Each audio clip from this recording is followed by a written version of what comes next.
আর কেন মায়া জালে পরিত সজীবা মিন, আর কেন মায়া জালে পরিত সজীবা মিন, নাহে ভাববদ্ধ হয়ে রবে তুমি চিরদিন। নাহি ভাববদ্ধ হয়ে রবে তুমি চিরদিন। আর কেন মায়া জালে পরিত সজীবা মিন, আর কেন মায়া জালে পরিত সজীবা মিন, অতি তুচ্ছ ভোগ আসে বন্দী হয়ে মায়া পাশে, অতি তুচ্ছ ভোগ আসে বন্দী হয়ে মায়া পাশে, রহিলে বিকৃত ভাবে দণ্ড যথা পরাধীন। রহিলে বিকৃত ভাবে দণ্ড যথা পরাধীন। আর কেন মায়া জালে পরিত সজীবা মিন, এখনো ভক্তি বলে কৃষ্ণ প্রেম সিন্ধু জলে, এখনো ভক্তি বলে কৃষ্ণ প্রেম সিন্ধু জলে, ক্রীড়া করে অনায়াসে থাকো তুমি কৃষ্ণাধীন। ক্রীড়া করে অনায়াসে থাকো তুমি কৃষ্ণাধীন। আর কেন মায়া জালে পরিত সজীবা মিন, হরে কৃষ্ণ কৃষ্ণ কৃষ্ণ হরে হরে, হরে রাম রাম রাম হরে হরে, হরে কৃষ্ণ কৃষ্ণ কৃষ্ণ হরে হরে, হরে রাম রাম রাম হরে হরে, হরে কৃষ্ণ কৃষ্ণ কৃষ্ণ হরে হরে, হরে রাম রাম রাম হরে হরে, হরে কৃষ্ণ কৃষ্ণ কৃষ্ণ হরে হরে, হরে রাম রাম রাম হরে হরে, হরে কৃষ্ণ কৃষ্ণ কৃষ্ণ হরে হরে, হরে রাম রাম রাম হরে হরে। নিতাই গৌর হরি বল হরি বল। हरि बोल हरि बोल हरि बोल हरि बोल हरि बोल हरि बोल। बोलिए गिरिराज महाराज की जय। राधा रानी की जय। जय जय श्री राधे श्याम।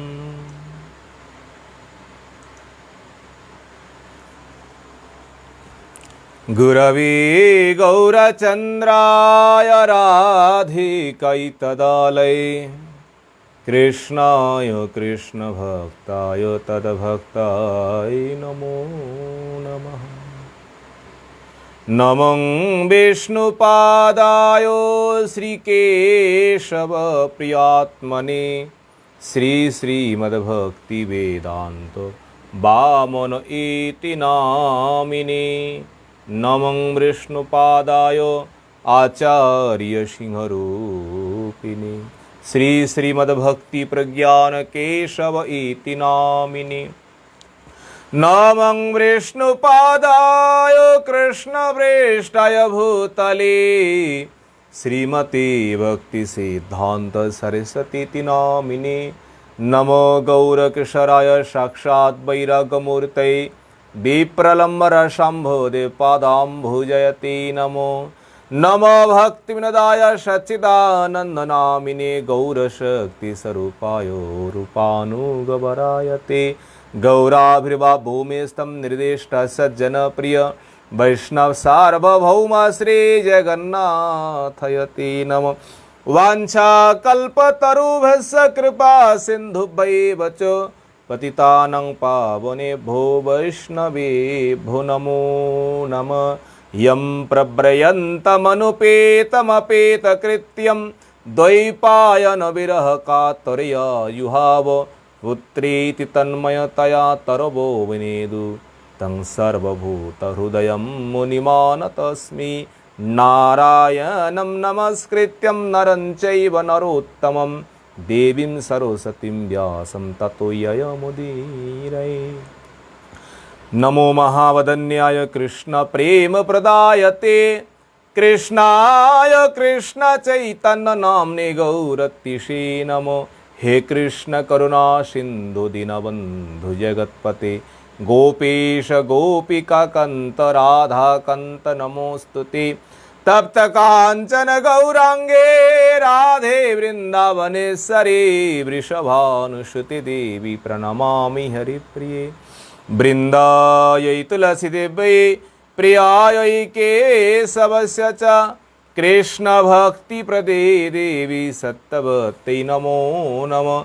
श्री कृष्ण चैतन्य प्रभु नित्यानंद श्री अद्वैत गदाधर श्रीवासादि गौर भक्तवृंद। हरे कृष्ण कृष्ण कृष्ण हरे हरे हरे राम राम राम हरे हरे। निताय गौर हरि हरि बोल। सर्वाग्रमदि गुरुपाद पद्मो जगद्गुरु नितला कृष्ण विष्णुपाद अष्टोशत श्री श्रीमद्भक्ति वेदांत श्री वामन गोस्वामी गुरु महाराज जी के चरण कमलों में एदास अधम का साष्टांग दंडवत प्रणाम। तत्पश्चात मदीय शिक्षा गुरुपाद पद्म परम पूजनीय परम वंदनीय श्री गोवर्धन दास बाबा जी महाराज जी के चरण कमलों में एदास अधम का दंडवत प्रणाम। समागतो भक्तबिंद समागतो मातृबिंद आप सभी के चरणों में एदास अधम का यथा योग्य दंडवत प्रणाम। आज परम पवित्र तिथि है एकादशी तिथि, माधव तिथि भक्ति जननी। देखिए एकादशी की जो नाम है ना, अनेक नामों से शास्त्रों में है। माधव तिथि, वैष्णव तिथि, एकादशी तिथि, हरिवासर तिथि इत्यादि इत्यादि नामों से। और उनमें एक नाम है हरिवासर। आज एकादशी के दिन हरि के सन्निकट भगवान हरि के पास में रहकर उनका व्रत करना ही उत्तम व्रत है। तो भगवान के पास हम कैसे रहेंगे? भगवान के पास रहने का एक ही कारण है, नाम नामी अभिन्न है। इन तत्वों में कोई भेद है नहीं है, जो नाम वही कृष्ण है। आज के दिन केवल रात जागरण ही नहीं करना है। रात जागरण करके जो रात जागरण करते हैं ना, तो पूरे रात सत्संग के ही रात को बिताना चाहिए। भगवत कथा श्रवण कीर्तन ही भगवान हरि के निकट वास है। विशेष हम लोगों के पास सुयोग है, सौभाग्य है, हम लोगों के पास भगवत कथा श्रवण करेंगे। आज की जो एकादशी है, तिथि है, मोहिनी नाम से प्रसिद्ध है। और ये एकादशी जो है सर्व पाप सर्व दुख विनाशिनी है। और एकादशी की नाम अगर कोई श्रवण करे, बोले नाम श्रवण से ही पाप क्षय होते हैं। इसलिए एकादशी के चरणों में हम सब प्रणाम करेंगे, भगवत कथा श्रवण करेंगे। श्रीमद् भागवतम तृतीय स्कंदों में पिछले अध्यायों में हम लोगों ने श्रवण किए। कश्यप महाराज जो है ना, 2 पुत्र जन्म हुए। एक का नाम है हिरण्यकशिपु और एक का नाम है हिरण्यक्ष। कश्यप महाराज दोनों का नामकरण किया है। बड़ा पुत्र है, ज्येष्ठ पुत्र है हिरण्यकशिपु और छोटा का नाम है हिरण्यक्ष। इन दोनों ने इस प्रकार संसार में उद्दंड मचाया। इन दोनों के भय से देवता लोग भी भयभीत हुए हैं। देवता भी अपने स्थान छोड़कर के भाग गए। स्वर्गलोक खाली है, इनके अधीन में है। तो जाकर के देखा कोई है नहीं है, सारे देवता भाग गए। और हिरण्यक्ष जो है ना, युद्धों के लिए वो इधर उधर भाग रहा है, कहाँ युद्ध मिलेंगे। पर जहां जा रहा है वहीं पर कोई है नहीं है, तो युद्ध करेंगे किसके साथ? तो होना तो चाहिए ना। ऐसे करते करते प्रजापति वरुण देव के पास चले गए। वरुण देव देखते ही समझ गए इस समय ये अत्यंत ये बलवान है, बलशाली है, क्योंकि ब्रह्मा जी के द्वारा ये वर प्राप्त हुए हैं। इनके भाई हिरण्यकशिपु उन बल से ये भी बलियान है। इनको कुछ करेंगे वो भाई चले जाएंगे, क्या करेंगे हम? तो वरुण देव ने यही बात कहा है, देखो हम तो कब से युद्ध जो है ना, लड़ना भिड़ना हम छोड़ दिए, हमें अच्छा नहीं लगता है। भाई कैसे भी है दुष्टों लोगों से बचना है। वरुण देव ने कह दिया है हम तो सब कुछ छोड़ दिया है, हम किसी के साथ नहीं लड़ते। हिरण्यक्ष ने कहा है कोई बात नहीं है, अगर आप लड़ेंगे नहीं है तो बताइए संसार में कौन है ऐसे जिनके साथ हम जाकर के लड़ेंगे। वरुण देव ने कहा हाँ, एक ही है तुम्हारे साथ लड़ने की ये, वो कौन है? वो एकमात्र हरि है। जाओ हरि के साथ तुम जाकर के युद्ध करो। हरि ही तुम्हारे मन की वासना पूर्ण करेंगे और हरि छोड़ करके संसार में ऐसा कोई योद्धा नहीं है जो तुम्हारे साथ लड़ेंगे। पर हरि कहाँ है ये खबर कौन देंगे? वहां से चले आए और जैसे ही चले आए हरि के खोज में, मैत्रेय जी कहते हैं विदुर तदेव माकरणम जले सभाषितम जलेश ईशो भाषितम। देखिए जल का जो ईश है, जल देवता जो है वरुण देवता है, भाषितम जिस प्रकार कहे उस बात को मान करके अत्यंत घमंड होकर के इधर उधर भटक रहा है, वो हरि कहाँ है। पर भटकते भटकते क्या हो गए, नारदात गतिमंग। देखिए, हरेर विदित्वा गतिमंग नारदात। देवर्षि नारद जी से भेंट हुआ है हिरण्यक्ष का, और ये देवर्षि नारद सबका ही गुरु है, देवताओं का भी है, असुरों का भी है। देवर्षि नारद के साथ किसी का कोई विद्वेष नहीं है। देखिए, अप्रणाम करके कहे, अब बताइए वो हरि कहाँ है, हरि कहाँ मिलेंगे,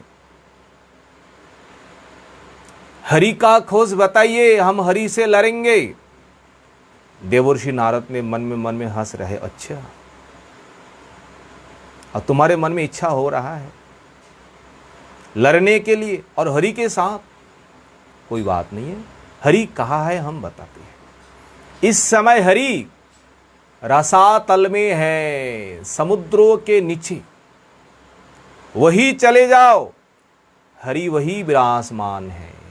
रसातलम निर्विवेश तरान्वितः, तरान्वितः सुनते ही अति शीघ्र ही शीघ्र, रसातलम निर्विवेश, रसातल में निर्विवेश जाकर के प्रवेश किया जहां हरि है।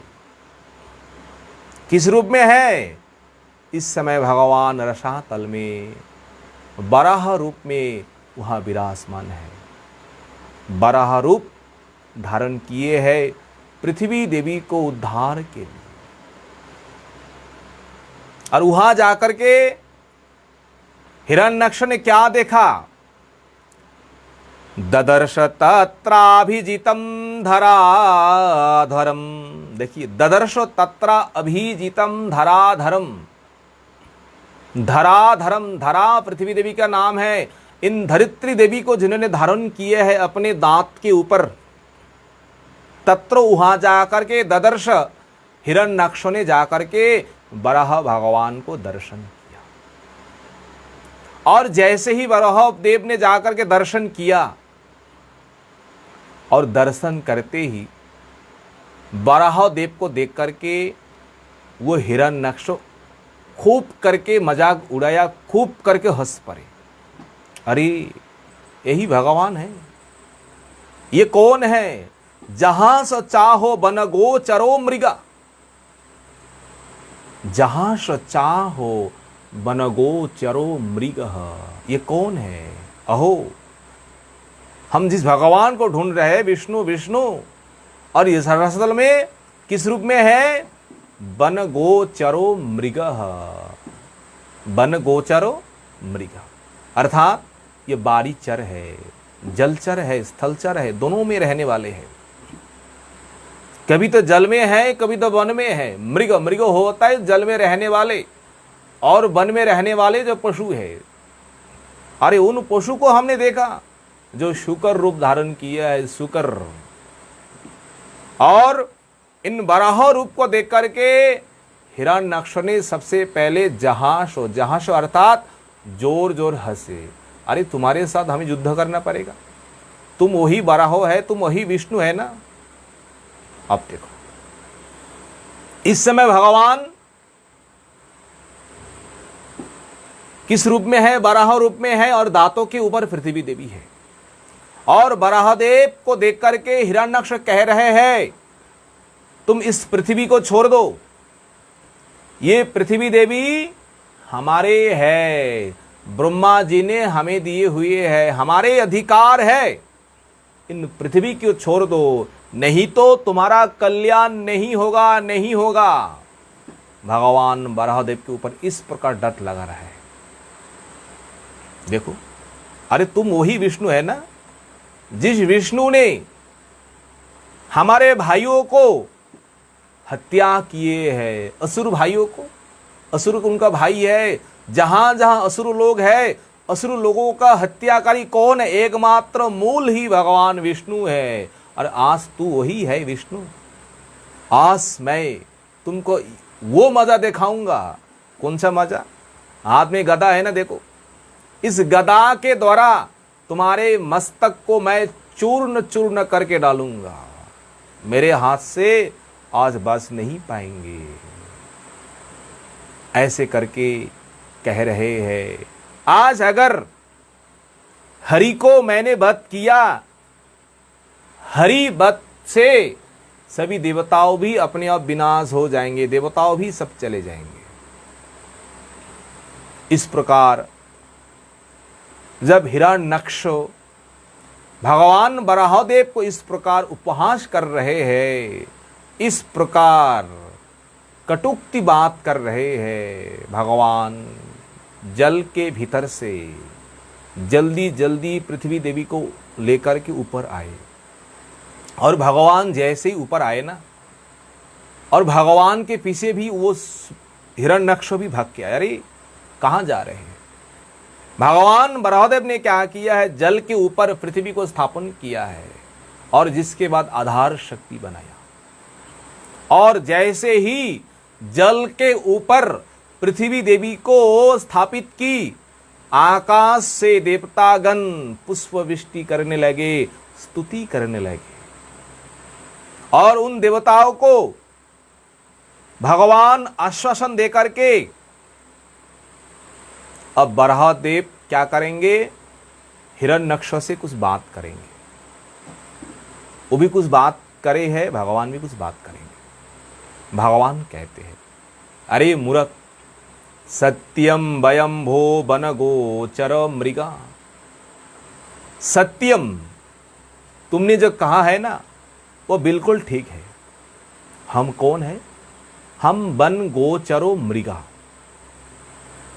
हम वन में रहने वाला है। और वन जंगलों में जो मृग, मृग एक शब्द है, सिंहों का नाम एक मृग है। जो शेर है ना, सिंह है, वन का राजा। अरे हम तो वन का राजा है, हम सिंह है। तुमने जो कहा है उस शब्दों का अर्थ ठीक है। सत्यम वयम भो वन गोचरा मृगा। और तुम कौन हो? अरे तुम तो ग्राम्य सिंह जो है ना, गांव में रहने वाला जो है, वो सिंह कौन है? ग्राम्य सिंह इस शब्द का अर्थ है गांव का जो राजा है। वो कौन है? गांव का शेर, वो है कुत्ता। तुम जैसे कुत्ता हो ना, उन कुत्ता को मैं खोज रहा हूं, ढूंढ रहा हूं, कुत्ता कहाँ है। अगर इस प्रकार वार्तालाप नहीं करेंगे तो क्रोध नहीं होंगे। अगर क्रोध नहीं होंगे तो लड़ेंगे नहीं है, युद्ध होंगे नहीं है। तो भगवान भी इस प्रकार बात कर रहे हैं। देखो, ये वीरों का शोभा नहीं है। रणभूमि में आकर के, युद्ध क्षेत्र में आकर के अपना प्रशंसा करना, ये वीरों का स्वभाव नहीं है। वीरों का स्वभाव वही है, युद्ध करो, युद्ध करके शत्रु को परास्त करो, शत्रु को विनाश करो। वही वीरों का प्रशंसा है, वही वीरों का नियम है। और तुम आकर के लड़ने से पहले, युद्धों से पहले अपना ही प्रशंसा कर रहे हैं। मादृश जैसे वीर है ना, हम जैसे वीर है ना, ऐसे वीर इस बातों को कभी स्वीकार नहीं करते। तुम जिस प्रकार कह रहे हो, अगर आप वीर है तो वीरत्व का परिचय दो। तुम किस बातों के ऊपर, किस शक्ति के ऊपर तुम इस प्रकार घमंड कर रहे हो? हाँ, बराहदेव कह रहे हैं, मैं तुम्हारे भाइयों को मैंने वध किया। अगर तुम्हारे पास शक्ति है, तुम्हारे पास समर्थ है, आ लो, आ जाओ, बदला ले लो। मैं खड़ा हूं संग्राम में, संग्राम छोड़ करके मैं नहीं भागने वाला हूं।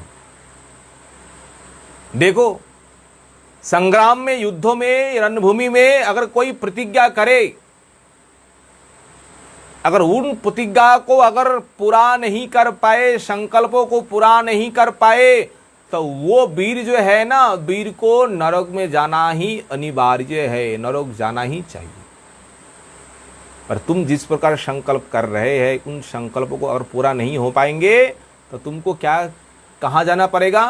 बोले तुमको नरक ही जाना पड़ेगा। मैत्र जी कहते हैं, हे विदुर, इस प्रकार जब वार्ता हुए दोनों के बीच, तब हिरण्यक्ष जो है ना, हिरण्यक्षों के शरीर में इस प्रकार क्रोध हुआ, जिस क्रोध के कारण हिरण्यक्षों का शरीर कांप रहा है। अब क्रोध को सम्मरण नहीं कर पा रहा है और कांपते कांपते उन्होंने क्या किया है, भगवान के ऊपर गदा प्रहार किया। नेत्र एकदम लाल लाल हुए, ओठ ऐसे ऐसे थरप रहा है और हाथ में जो लोहे का गदा है ना, उस लोहे के गदा से भगवान को प्रहार किया। और जैसे ही भगवान को प्रहार किया, भगवान कैसे भी है उस गदा प्रहार से भगवान अलग हो गए, अर्थात उससे बच गए। और जैसे भगवान उससे बच गए, उनका गदा प्रहार निष्फल हो गया। फिर उन्होंने क्या किया, और एकदम बराहदेव को लक्ष्य करके उन्होंने फिर गदा चलाई। और भगवान ने क्या किया है, अपने हाथों से उस गदा को रोक दिया। इस प्रकार एक दूसरे के साथ जब भयंकर युद्ध शुरू हुआ है, और जब भयंकर युद्ध शुरू हुआ है और इन युद्धों को देखने के लिए ब्रह्मा देवताओं के साथ वहां आए, और ब्रह्मा आकर देख रहे हैं भगवान के साथ ये हिरण्यक्ष किस प्रकार लड़ रहे हैं, किस प्रकार युद्ध कर रहे हैं। ब्रह्मा आदि देवताओगण हाथ जोड़ करके भगवान से कहने लगे, हे प्रभु, ये वही दैत्य है। कौन है? ये ब्राह्मणों को, निरपराध प्राणियों को, जो हमेशा ही हमेशा सताने वाला है, हमेशा ही हमेशा कष्ट देने वाला है, ये वही दुष्ट है। प्रभु एक बात स्मरण रखिए। देवता लोग कह रहे हैं, कौन सा बात? इनके साथ ना बालक की तरह खेल मत करिए, इन असुरों को आप बालक मत समझिए, इन असुरों को तुरंत मार डालिए, क्योंकि ये समय आ रहा है आसुरिक समय। ये घोर संध्या बेला जो ये आ रहे हैं ना, ये घोर संध्या बेला असुरों के लिए है। इस समय असुरों का जो शक्ति है, जो सामर्थ्य है, वो संध्या बेला जो आएंगे ना, और इससे द्विगुण बढ़ जाएंगे। प्रभु इस समय अभिजीत नक्षत्रों अभी चल रहे हैं। आप इस समय अत्यंत आपके लिए शुभदायक है। इस अवसर पर आप इन दैत्यों को आप मार डालिए, इन असुरों को मार करके, इन दैत्यों को मार करके आप संसार का कल्याण करिए। जैसे इस प्रकार देवताओं ने भगवान से प्रार्थना किया। मैत्र ऋषि कहते हैं, विदुर, भगवान तो सुना उन देवताओं की प्रार्थना जो है।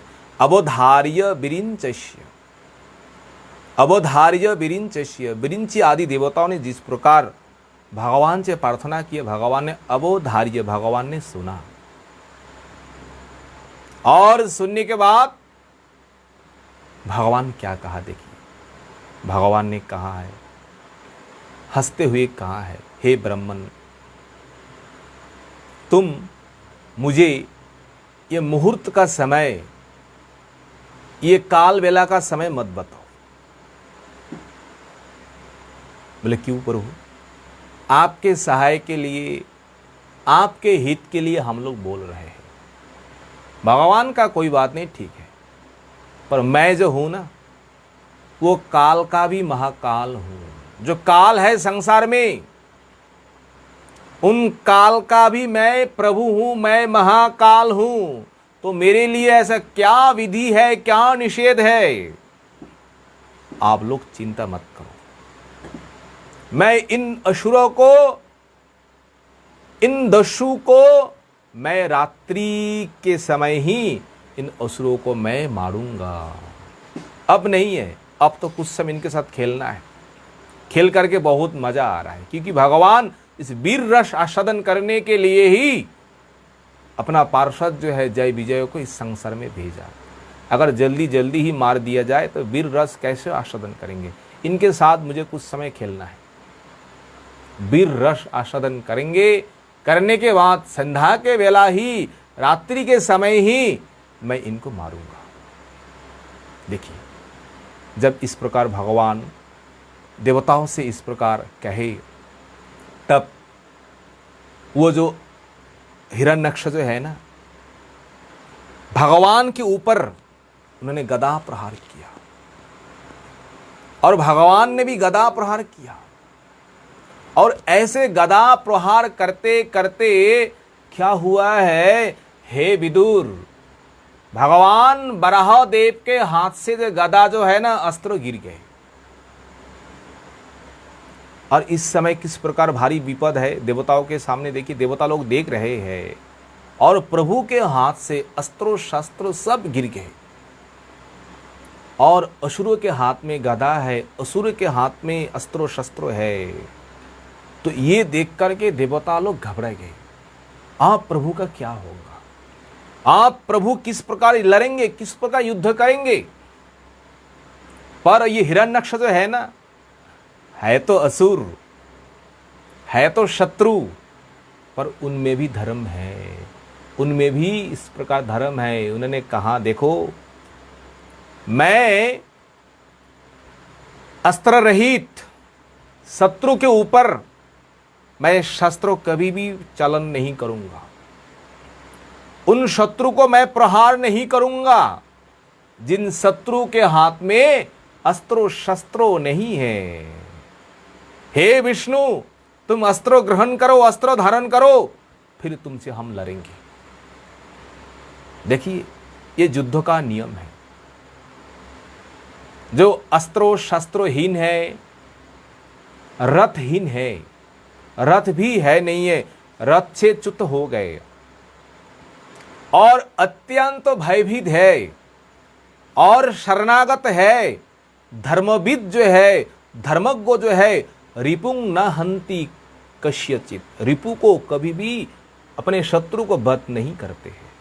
शत्रु होते हुए भी धर्मविद योद्धा जो है, इन शत्रु को कभी वध नहीं करते हैं। अस्त्रों शस्त्रों से हीन, रथहीन, शरणागत और अत्यंत भयभीत। और भगवान के सामने कह रहे, तुम अस्त्र शास्त्र ग्रहण करो, तभी मैं तुम्हारे साथ लड़ूंगा। भगवान इस बार मन में सुदर्शन चक्रों को स्मरण किया और जैसे ही भगवान ने सुदर्शन चक्रों के स्मरण किया और सुदर्शन चक्र को धारण किया, और जब भगवान के हाथ में अस्त्र आए, फिर असुर भगवान को मारने के लिए, भगवान को प्रहार करने के लिए फिर उन्होंने गदा प्रहार किया। और भगवान ने इस बार देखते देखते वो गदा जो है ना, पैरों से उस गदा को लात मार करके उस गदा को चूर्ण चूर्ण किए। लीलया मिश्वतः शत्रु प्राहरत बातो रंग हसम। लीलया, लीलया होता है खेलते खेलते, अवलीला क्रम में देखते देखते हिरण्यक्ष का गदा जो है ना, भगवान अपने पैरों से इस प्रकार लात मारा, लात मार करके उस गदा को चूर्ण चूर्ण किया। अब देखो, इस प्रकार अब जो लड़ाई हो रहा है, युद्ध हो रहा है, अब हिरण्यक्ष के हाथ में गदा है नहीं और भगवान के हाथ में चक्र है। भगवान कहते हैं, हिरण्यक्ष, तू शस्त्र ग्रहण कर, तुम अस्त्र धारण करो, फिर तुम्हारे साथ हम लड़ेंगे। भगवान भी कह रहे हैं। फिर हिरण्यक्ष ने क्या किया है, इस बार अस्त्रों से नहीं, हम इस बार अस्त्रों से नहीं लड़ेंगे, अस्त्रों से तो बहुत अनेक समय से हम लड़ रहे हैं, इस बार हम बाहु युद्ध करेंगे। कोई बात नहीं है, बाहु युद्ध करो। और हिरण्यक्ष ने क्या किया, भगवान को ऐसे दोनों हाथ से जब पकड़ने गए, भगवान को पकड़ नहीं पाए। जब भगवान को पकड़ नहीं पाए तब क्या करेंगे। उस समय हिरण्यक्ष ने क्या किया है, पीछे से आकर के भगवान के वक्षस्थल पर इस प्रकार मुष्टिघात किया, इस प्रकार मुष्टाघात किया, और मुष्टाघात करते ही वो अदृश्य होने लगे। अर्थात आसुरिक जो माया जो है ना, अब माया जाल फैलने लगे। कहीं से आ रहे हैं, पीछे से आकर के मार रहे हैं और माया जल फैल रहा है। इस प्रकार उस समय माया जल फैला। विदुर मैत्रिषि कहते हैं, चारों ओर अंधेरा ही अंधेरा है, केवल धूल ही धूल है, तेजी से हवा चल रही है, ये सब माया जल है, माया जल है। और कहीं से ये राक्षसिया जो है ना, देखिए हाथ में त्रिशूल लेकर, हाथ में अस्त्र शस्त्र लेकर, वो भी नंगा, मारो मारो काटो काटो कह करके चारों ओर से आ रहे हैं। और भगवान ये बराह और ये हिरण्यक्ष जो है आकाश से अपने आसुरिक बल के द्वारा कभी तो पत्थर बरस रहे हैं, कभी तो ये खून जो है, जो कुछ भी करना है वो करना शुरू किया। अब भगवान ने देख रहे भाई ये तो बड़ा मुश्किल है। भगवान ने एक मुहूर्त में अपने हाथों में सुदर्शन चक्रों जो है, उन सुदर्शन चक्रों के द्वारा उनका जो माया है, आसुरिक विद्या जो है, सभी आसुरिक विद्या को, माया को भगवान ने क्षण मात्रों में ही नाश कर दिया। देखिए जैसे ही भगवान ने आसुरिक माया को नाश किया ना, और घर में बैठी माता दीति को भय हो रही है, उनकी धड़कन कप रही है, हृदय में अत्यंत भय हो रहा है, अब क्या हो जाए क्या हो जाए। उनके सामने नानान प्रकार अशुभ घटनाएं होने लगी। अब माता को मालूम पड़ रहे है भाई इस समय कुछ न कुछ अघटन होंगे होंगे। अब माता क्या कर सकती है। जैसे ही माता दीति इस प्रकार अमंगल जो है देख रहे हैं, मन में अत्यंत भय हो रहे हैं, तब उसी समय भगवान आसुरिक माया को सब कुछ नष्ट किया। और नष्ट करके भगवान अत्यंत क्रुद्ध होकर उन असुरों को क्या किया, देखो असुर ने आकर फिर प्रहार किया, और भगवान ने इस प्रकार क्रुद्ध होकर के उनके कर्णमूल जो है ना, कान के बगल में बराहदेव भगवान ऐसी जोर से लात मारी, और जिस लातों से वो हिरण्यक्ष दूर में जाकर के, पृथ्वी में जाकर के धड़ाम करके गिर गए। एक लातों से उस समय हिरण्यक्ष को चारों ओर अंधेरा अंधेरा दिखाई दे रहा है, सिर ऐसा घूम रहा है, मुख से बमन, खून का बमन, और कहाँ है, स्वर्गों में है, पाताल में है, मर्तों में है, कुछ मालूम नहीं पड़ रहा है। इस प्रकार उनको बेहोश कर दिए भगवान एक लातों से। और एक लात ऐसे खाए जो पृथ्वी में गिर पड़े, और दोबारा हिरण्यक्ष उठने का समर्थ नहीं हुआ। देखिए भगवान किस प्रकार अवलीला क्रम से देखते देखते संध्या के समय अपने लाथों से प्रहार के द्वारा उनको इस प्रकार मारा, उनका अंत हो गए। अंतों में केवल हिरण्यक्ष भगवान को देखते देखते अपने प्राण को त्याग दिए। उस समय मुखम प्रपश्यम तनु तनु मृत्यु ससर यह मुखम प्रपश्य, भगवान का मुखार बिंदु जो है, मुखार बिंदु को दर्शन करते करते अपने प्राण जो है ना, प्राण को उत्सर्ज अर्थात प्राण को त्याग दिए। बस हिरण्यक्ष को और कुछ करने का समर्थ ही नहीं हुआ।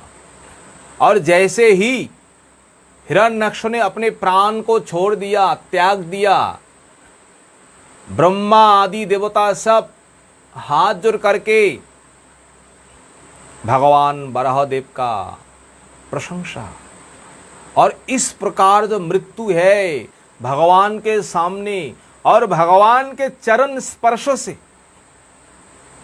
उस मृत्यु की प्रशंसा कर रहे हैं देवता लोग।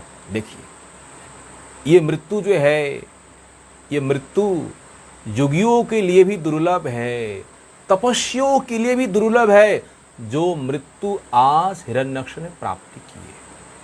सामने भगवान विराजमान है, वराहदेव भगवान को देख रहे हैं। भगवान के स्पर्श से जिनका शरीर से प्राण चले जा रहे हैं, तो ये मृत्यु ये साधारण मृत्यु नहीं है। देवता आदियों ने इस प्रकार मृत्यु जो है, मृत्यु को प्रशंसा करने लगे और प्रशंसा करते करते भगवान का भी स्तुति किए है। मैत्र जी कहते हैं, हे विदुर, वराहदेव ने इस प्रकार दत्त को मारकर वराहदेव अपने दिव्य लोक चले गए। बस देखिए, ये भगवान का जो लीला जो है ना, भगवान का अनेक अवतार है। ये अवतार केवल अपने कार्य सिद्धि के लिए, कार्य सिद्धि हुआ बस भगवान वहां से अंतर्धान अपने लोक चले जाते हैं। इन भगवानों में सब कुछ क्षमता है, सब कुछ समर्थ है, क्षमता है, पर ये केवल असुर को मारने के लिए, पृथ्वी को उद्धार करने के लिए आए, बस इतना तक।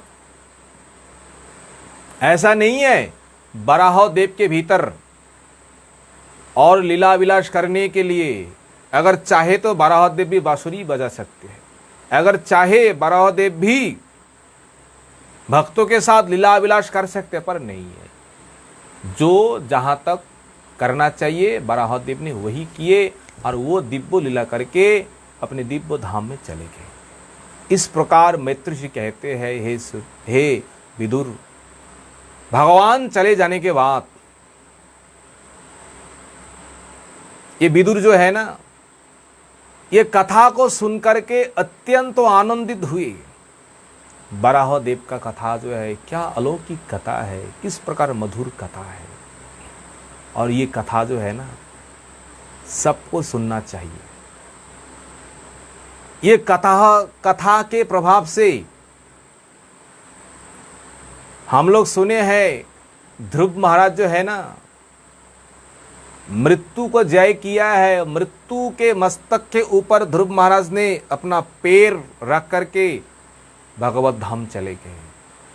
और इसी कथा को सुखदेव गोस्वामी कहते हैं, क्या कहते हैं, यो वै हिरण्यक्ष वदम महाद्भुतम विक्रीडितम कारण शुकारात्मनः शृणोति गायत्यनुमोदोति अन्यशा विमुच्यते ब्रह्मवधात् अपि द्विजः। देखिए, यो वै हिरण्यक्षवधम महाद्भुतम विक्रीडितम कारण शुकारात्मनः शृणोति गायति अनुमोदति सो अंजसा ब्रह्मवधात् अपि विमुच्यते। सुखदेव गोस्वामी क्या कहते, देखो, अगर कोई कारण शुकर जो है, कारण शुकर होता है आदि वराहदेव। वराहदेव का महा अद्भुत विक्रीडितम। विक्रीडितम होता है भगवान का लीला। बराहदेव ने क्या लीला किया है? हिरण्यक्ष को वध किया है, बस। और ये वध जो है यह शृणोति,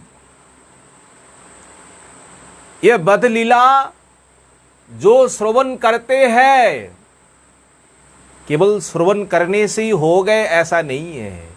सुखदेव गोस्वामी कहते हैं श्रवण करने के बाद गायति, अगर इस कथा को कोई गान करे, अगर इस कथा के लिए कोई अनुमोदयते, अगर कोई अनुमोदन करे, बोले हाँ ये बराहदेव का कथा होना चाहिए, बराहदेव कथा आप करिए, अगर कोई आदेश करे, अगर कोई अनुमोदन करे, इसका फल क्या है? फलश्रुति बता रहे हैं सुखदेव गोस्वामी। बराहदेव का कथा कोई कीर्तन करे, कोई गान करे, कोई स्मरण करे, कोई अनुमोदन करे, कोई आदेश करे, अंजसा अंजसा होता है अत्यंत सरलता से। क्या हो जाएंगे? अत्यंत सरलता से ब्रह्मबधात अपि विमुच्यते। अगर संसार में इस प्रकार पापी है, इस प्रकार कुकर्म किए हैं, दुष्कर्म किए हैं, ब्रह्मबधात, ये ब्राह्मणों की हत्या, गुरुजनों की हत्या, पितृमातृ की हत्या, ये अत्यंत गुरुतर पाप है। और इस प्रकार भी पाप उनके भीतर है तो उन पाप क्षय करने के लिए, पाप को नाश करने के लिए उनको दूसरा कोई साधन करने का जरूरत है ही नहीं है। आप लोग श्रद्धा पूर्वक बराहदेव का चरित्र श्रवण करिए, और श्रवण करते ही अंजसा ब्रह्मवधात अपि विमुच्यते। अत्यंत अत्यंत सहज सरल उपाय से आप लोग इस दोष से आप विमुक्ति लाभ करेंगे, दोष से बच जाएंगे। ये सुखदेव गोस्वामी कहते हैं। इसलिए सुनना है, शृणोति गायोति अनुमोदति, स्मरति, स्मरण भी करना चाहिए, सुनना भी चाहिए, गान भी करना चाहिए, और कहीं कथा हो रहा है उन कथा को अनुमोदन भी करना चाहिए। और इस कथा की महिमा क्या है सुनिए, सुखदेव गोस्वामी अंत में क्या वर्णन किए। सुखदेव गोस्वामी ने वर्णन किए है, हे महाराज परीक्षित, एतत् महापुण्यमलं पवित्रं धन्यं यशस्यं पदमायुराशिषं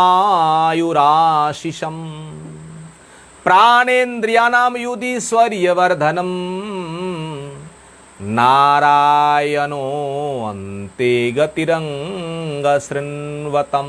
नारायणो अन्ते गतिरंगो शृण्वतम, अंगो अंगो होता है, संबोधन किए है सुखदेव गोस्वामी सोनकादि ऋषियों से। क्या कहा है? एतत् कथा अगर कोई श्रवण करे, कौन सा कथा? बराहदेव की कथा। महापुण्यम, अगर किसी भक्तों के मन में स्वर्गो भोगने की इच्छा है, हमें पुण्य फल चाहिए, भगवत कथा सुनिए। भगवत कथा चिंतामणि है, कल्पतरु है। श्रवण करते समय आप जो चिंतन करेंगे, ये चिंतामणि कल्पतरु आपको वही देंगे। देखिए, अगर कोई चाहे महापुण्यम, हमें महापुण्य चाहिए, अरे बाबा पुण्य होंगे, पुण्य को अर्जन करेंगे तब तो हम स्वर्ग जाएंगे। बोले पुण्य अर्जन करने के लिए कहीं जाने का जरूरत है नहीं है, बैठ करके कथा सुनो।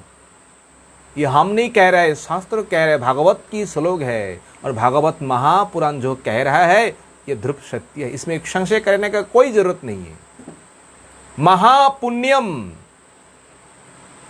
आप सभी को प्राप्त हो जाएंगे। केवल महापुण्य नहीं है, इस कथा के द्वारा पवित्रम, संसार में जो पवित्रता है, हम पवित्र होने के लिए कहां कहां भगते हैं, गंगा यमुना तीर्थों स्थानों में। अगर कोई बैठ करके प्रभु का कथा श्रवण करे, श्रवण से ही, कीर्तन से ही, स्मरण से ही वो भक्त महापवित्र हो जाते हैं, पवित्रम। उसके बाद क्या मिलेंगे? सुखदेव गोस्वामी कहते हैं धन्यम। देखिए, अगर धन संपत्ति चाहिए, अगर आपको पैसा चाहिए, धन चाहिए, धन के लिए आपको इधर उधर भागने का जरूरत है नहीं। धन के लिए लक्ष्मी का भी पूजन करना नहीं चाहिए। आपको क्या करना चाहिए? भागवत कथा सुनिए। इस कथा के माध्यम से, भागवत कथा की श्रवण से आप सभी को धन्यम धन्यम होता है, धन भी प्राप्त हो जाएंगे। धन जो है ना, धन संपत्ति आपको प्राप्त हो जाएगी। कोई बात नहीं है, इतने कुछ मिल रहे हैं। सुखदेव गोस्वामी कहते हैं और भी कुछ है। और क्या है? यशस्यम। देखिए, कीर्ति के लिए संसार में लोग क्या नहीं करते हैं, पर इतने कुछ करने के बाद भी संसारियों को जो कीर्ति जो है, जश जो है, नहीं मिलती है। एक दिन के बाद फिर 2 दिन दोबारा उनको गाली सुनना पड़ता है। इस प्रकार संसार की नियम है। सुखदेव गोस्वामी कहते हैं इस कथा को सुनो, आप लोगों को अजर अमर जो कीर्ति जो है, वो कीर्ति आप लोगों को मिलेंगे। जैसे ध्रुव महाराज को मिले हैं, प्रहलाद महाराज को मिले हैं, आज भी उन ध्रुव चरित्र, प्रहलाद चरित्र भक्तों का गुणगान हम लोग करते हैं। उनका किस प्रकार कीर्ति है, किस प्रकार महिमा है, किससे प्राप्त किया है? इस कथा के माध्यम से, भागवत कथा श्रवण से। और क्या है? आयुराशीषम। देखिए, अगर कोई कहते हैं हमारे पास आयु कम है, ज्यादा दिन हम संसार में नहीं रहेंगे, अगर आयु को वृद्धि करना है, अगर आयु को लंबी करना है, करने का एकमात्र उपाय है। देखिए, सभी कर्मों का फल केवल एक जगह में मिल रहे हैं। आयु को वृद्धि करना है, आयु को बढ़ाना है, कथा श्रवण करिए। इसलिए कहा ना, अकाम सर्व कामो व मोक्षो काम उदार भी तीव्रेन भक्ति योगेन जजेत पुरुष परम।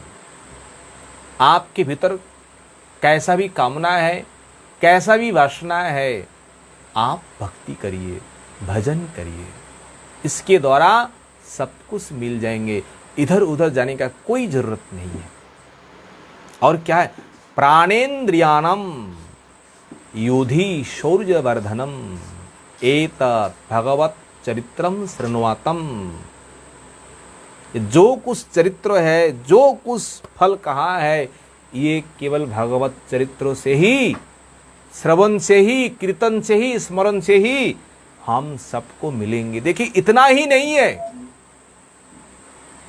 ये तो कर्मों का फल है, ये तो धर्मों का फल है, ये महायश जो है, महापुण्य जो है, आयु को वृद्धि करना है, धन धान्यों को प्राप्त करना है, अपना सुख प्राप्ति करना है, ये तो धर्मो अर्थो काम की ये बात है। पर इस कथा के द्वारा आगे एक बात कहते हैं, एक बात ध्यान से सुनिए, हमें और क्या मिल सकते हैं? सुखदेव गोस्वामी कहते हैं आगे हमें क्या मिल सकते हैं? अंते नारायणो गति ही, यही है भक्तों का विशेष। आपको इतना कुछ मिलने के बाद भी अगर आप सकामी हैं, अगर आपके मन में कामना है, आपके मन में वासना है, भगवान आपको सब कुछ देंगे। इधर पर ये सब कुछ दिलाने के बाद भी, सब कुछ आपको देने के बाद भी, अंते नारायण गति ही, पर इस धन संपत्ति के द्वारा, इन मान प्रतिष्ठा के द्वारा, इन सांसारिक उन्नति के द्वारा अगर भगवान से आपने प्राप्ति किया है, इससे कभी आपके भीतर ना तो अहंकार होंगे, ना तो अभिमान होंगे, ना तो ये धन संपत्ति आपको माया में फंसाएंगे। पर भगवान को छोड़ करके किसी देवी देवताओं से अगर हम इस प्रकार धन संपत्ति प्राप्ति करेंगे, उन धन संपत्ति से हमें अहंकार होंगे, हमें अभिमान होंगे और हम संसार में फंस जाएंगे और संसार के फंसने के बाद हम पतन हो जाएंगे। पर भगवान से अगर कुछ हमें मिले, पर इस प्राप्ति करने के बाद भी हम भोग भी करेंगे, हम सब कुछ प्राप्ति भी करेंगे, फिर भी संसार से हम माया के बंधन से छूट जाएंगे और अंते नारायण गति, अंत में जाकर के भगवान को प्राप्त करेंगे। ये कथा सुनने का देखो क्या महिमा है, भगवान की कथा की क्या महिमा है, भगवान की भजन की क्या क्या महिमा है। इसलिए भक्तों को नियम पूर्वक ये कथा श्रवण करना, ये कथा आत्मा की आहार है, आत्मा की भजन है। ये कथा अगर आत्मा को हम नहीं देंगे ना, वह हमारे आत्मा अत्यंत दुर्बल हो जाएंगे और अत्यंत कष्ट उन आत्माओं को मिलेंगे। इसलिए हम आत्माघाती नहीं है, हम आत्माओं को पोषण करेंगे भगवत कथा के द्वारा। इस प्रकार बराहदेव भगवान ने हिरण्यक्ष को वध किए हैं। बराहदेव के चरणों में हम सब कर प्रणाम करेंगे। बराहदेव हम सबको भक्ति भगवान के चरण में रति मति प्रदान करे, बस यही बराहदेव के चरण में हम प्रार्थना करेंगे, करते हैं। बोलिए बराहदेव भगवान की, अनंत कोटि वैष्णव वृंद की, निताई गौर हरि हरि बोलो। वांछा कल्पतरुः कृपा सिंधु पतितानां पावन वैष्णवो नमो नमो। अगर भूल त्रुटि हुए आप सभी भक्त क्षमा कर दीजिए। हरे कृष्ण कृष्ण कृष्ण हरे हरे, हरे राम राम राम हरे हरे। निताई गौर हरि। हरे कृष्ण प्रभु जी।